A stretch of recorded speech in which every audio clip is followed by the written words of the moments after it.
de vous avoir avec nous sur Tout TV Africa. Nous démarrons cette édition de Gatingo avec le Togo. Le pays a de nouveau essuyé une attaque terroriste au nord, plus précisément à Kmenkakandi ce 20 juillet 2024. Selon les sources, ces assaillants venus en grand nombre ont attaqué le poste avancé de Kmenkakandi situé dans la région des Savanes. La vigilance et la riposte vigoureuse des forces armées togolaises ont permis de neutraliser plus de 40 de ces terroristes. Lors des échanges de tirs qui ont duré plusieurs heures, 12 soldats togolais ont malheureusement perdu la vie. Le bilan de cette attaque terroriste est l'un des plus lourds subis par le Togo. Pour l'heure, la situation reste encore floue à cause de la stratégie de communication adoptée par le gouvernement togolais pour protéger la population. Pour nombreux, cette nouvelle attaque enregistrée par le Togo n'a rien d'ordinaire. Ils estiment qu'elle fait partie d'un plan orchestré par certains pays occidentaux pour déstabiliser le pays à cause du rapprochement entre le Togo, la Russie et les pays de l'Alliance des États du Sahel. Suivant le professeur Franklin Msiwa, Cameroun. Depuis 2 ans, le Togo est sur la brèche. Parce que Faure Gnassingbé, qui n'a pas fini et n'a même pas véritablement ouvert le dossier de la réconciliation nationale interne à son pays, Faure Gnassingbé a décidé de se renforcer par une diversification diplomatique. Il n'a qu'à compter, depuis qu'il a commencé à poser des pas vers la diversification diplomatique, il n'a qu'à compter les attaques terroristes qu'il subit. Et il doit s'attendre à des attaques terroristes plus sévères, aujourd'hui et dans les prochains jours. Les attentats terroristes que vous avez observés en Côte d'Ivoire, que vous avez observés au Bénin, que vous avez observés au Togo, sont des piqûres de rappel des puissances impérialistes à ces pays pour leur dire ce que vous observez au Nigeria, au Cameroun, tout ça, c'est des piqûres de rappel aux dirigeants pour leur dire vous restez soumis. Vous nous laissez contrôler le golfe de Guinée. Vous nous laissez utiliser vos pays comme base arrière pour dépecer la Confédération de l'Alliance des États du Sahel. Vous ne changez surtout pas. Vous n'entrez pas dans la valse d'Assimi Goïta, de Tiani et de Traoré. Vous avez compris? Et je voulais continuer à prévenir les autorités togolaises.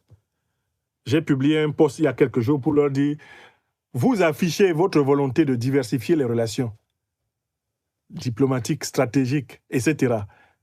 Vous êtes en train, en réalité, de constituer une bonne cible pour des attaques terroristes. Préparez-vous-y. Ne dites pas qu'on ne vous a pas dit. Bon, la liberté a un prix. L'Afrique doit être prête à le payer. C'est le prix de la liberté. Il faut aller vers la souveraineté, il faut aller vers la justice, il faut aller vers la paix. Et pour cela, l'Afrique doit se donner les moyens de lutter.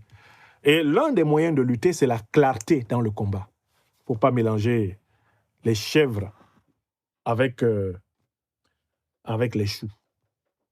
D'accord? Il faut de la clarté dans le combat et dans la communication. On ne peut pas être amis, ennemis des terroristes et amis de ceux qui arment les terroristes.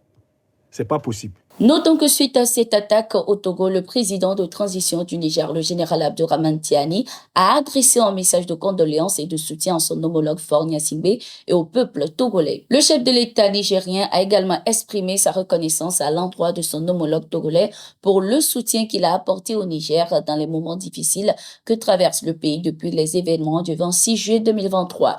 Il se dit entièrement disponible pour œuvrer ensemble à la recherche de solutions aux défis communs auxquels leurs pays sont confrontés. Au Burkina Faso, le procureur général a annoncé ce 22 juillet l'ouverture d'une enquête pour appréhender les auteurs d'un faux communiqué attribué au tribunal de grande instance de Ouagadougou. Le faux communiqué fait état de poursuites judiciaires contre des individus ayant cliqué sur la mention like ou j'aime sur des contenus diffamatoires visant le président du Faso, le capitaine Ibrahim Traoré, sur Facebook. Ce faux communiqué est vigoureusement dénoncé par le procureur général qui a annoncé de ce fait l'ouverture immédiate d'une enquête pour identifier et poursuivre les auteurs. La brigade de lutte contre la cybercriminalité est en charge de cette enquête avec pour objectif de retracer l'origine du communiqué et à déterminer les responsabilités des individus impliqués dans sa création et sa diffusion. Nous utiliserons tous les moyens techniques et légaux à notre disposition pour identifier les coupables et les traduire en justice, a assuré le procureur. Ce 21 juillet 2024, lors de son allocution à la 6e réunion de coordination de l'Union africaine qui s'est tenu à Accra au Ghana, Moussa Faki Mahamat, président de la Commission de l'Union africaine, a reconnu les faiblesses des communautés économiques régionales CER. Dans ses déclarations, il a également évoqué les crises qui secouent ces différentes institutions.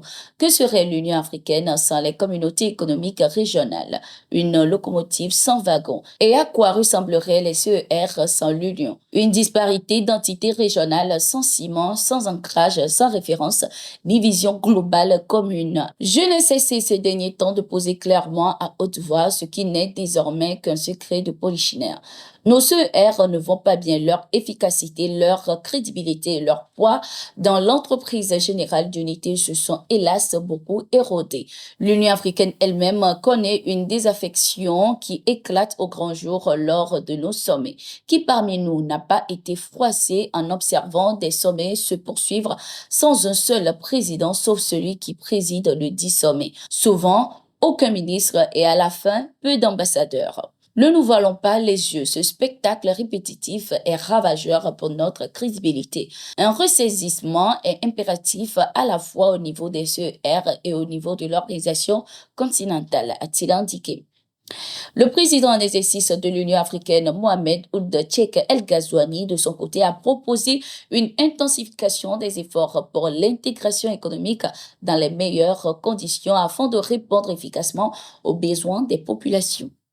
Carole Flores Mersniak, la nouvelle coordinatrice résidente et coordinatrice humanitaire du système des Nations Unies au Burkina Faso, a rencontré le ministre des Affaires étrangères du pays, Jean-Marie Karamoko Traoré, pour lui présenter les lettres de son cabinet. Les échanges ont tourné autour de la coopération bilatérale, les attentes du gouvernement burkinabé et l'accompagnement des Nations Unies.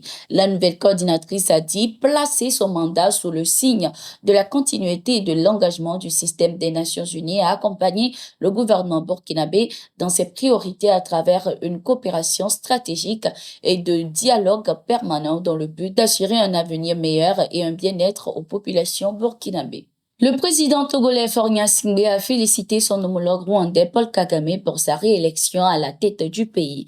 Dans son message, Faure Gnassingbé a exprimé ses vœux de succès à son homologue pour la nouvelle mandature. Il a également exprimé le désir de voir renforcer la coopération entre les deux pays. Je saisis cette heureuse occasion pour vous adresser ainsi qu'au peuple rwandais mes vives félicitations à celle du peuple togolais. Je forme le vœu que cette nouvelle mandature soit celle du renforcement continue des relations de coopération entre nos pays et de fraternité entre nos peuples, a laissé entendre le président togolais. Notons que Paul Kagame a été réélu à la tête du Rwanda avec un score de 99,15% des voix exprimées. Il est au pouvoir depuis 2000 et entame ainsi cette année son 4e mandat.